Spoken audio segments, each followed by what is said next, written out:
Okay, last video I went over, actually I went over this on the last video, the gyro-based heads. If you missed the video about double O-ring system and what it does for you and some of the benefits, definitely check it out. I'll probably have the link posted in the description of this video. On this video, I wanted to talk about the new Firenock Swing Blade and what was the intent of this. So he came out with this design or this broadhead with, you know, the growing request of mechanical head. So this is his first mechanical head. One of the issues wrapped around a mechanical head was in relation to AV3 vanes. So AV3 vanes, especially when you're shooting out at faster crossbows, like Scorpion has like a 450 or 460 bow now. These vanes start spinning at extreme high speed rotational flight. So these things are really cooking. So and when that happens, you need to have a very well designed broadhead to be able to handle that. So this head over here is rated at 550 feet per second. And the blade design on this, one of the things I think he wanted to combat was the efficiency on how they opened. Typically a lot of your mechanical heads will want to scissor back. And when you get that scissor back kind of deployment, that's where a lot of energy loss comes in right on impact. And your energy from your arrow can get expended in the head if not properly tuned. So tuning on those other broadheads is a lot more critical, or can be a lot more critical. So this broadhead over here, instead of the blade deployment being scissor back, these blades swing down, hence that's why it's called a swing blade. So the head will start out at about 3/4 cut design and it opens to 1 3/16. When this head comes in, the blades will cut their way open. So you have basically cut on contact in a mechanical, but the cutting generates the heads coming open. So as this turns, these blades will swing out.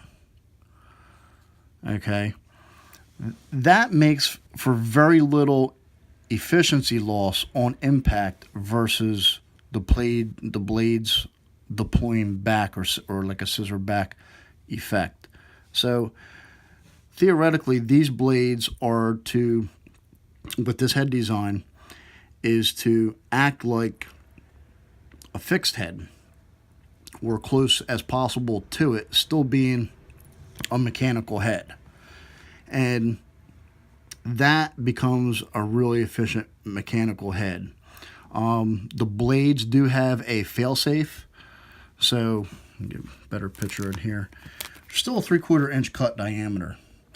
And worst case scenario, for some odd reason, the blades don't open, it'll still cut. You still got 3/4 inch of cut diameter.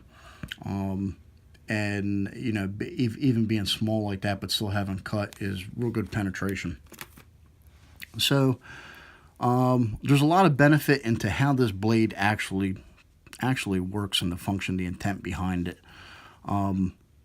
See if I can get the O-ring back on here. Not too bad. Don't you work with it a couple times? O-ring just slips right over the head and boom, that's it. Now this is a tip and body head, so there are 3 screw holes in there. You can take the tips off and on, interchange them. I guess as Firenock comes out with more options for these, this is basically going to be a buildable head. This is a 75 grain head here. I have these in 125 grain, and I got 100s on the way. So if you want to check these out, go on my website at www.vitallimits.com. I have these heads up there with the replacement blades. These are the Falcon blades. It does come with a Raptor blade that's a little bit of a straighter blade. You'll see them on the website. I have some of the other heads on here too, like the gyro heads. You'll see it, dude. In the about section, you'll see a broadhead page, and it has all the broadheads. And I'm still going through updates, so there'll be more info increased on the on the Vital Limits website regarding broadheads. I do have free shipping on some of these head configurations anywhere in the lower US 48 states. But yeah, this is a little brief video on some of the benefit or how this works in relation to other heads. I know just some of the things where we start talking about high speed with arrow vanes, and this head was meant to fly with arrow vanes, and people were like, broadheads can't, you shouldn't have a fast spinning arrow. Well, I agree. You shouldn't have a fast spinning arrow if you have a poorly built arrow. Then you would definitely want it to go slow. Then I would recommend like a Blazer helical vane or whatever. You don't want high speed rotational flight with some heads, some arrow combinations. So with our custom builds in crossbow and vertical bow, high speed rotational flight really isn't that much of a factor if you have a properly tuned bow, and the shooter does his job too. All right, if you have any questions, feel free to put them in the comments or message me. Again, the website's www.vitallimits.com. I do have a simple tech info page. Do recommend that, and I go over some titanium stuff in there. I don't know if I have broadheads listed in there, but I will. If you have any questions, again, just hit me up. All right, thanks.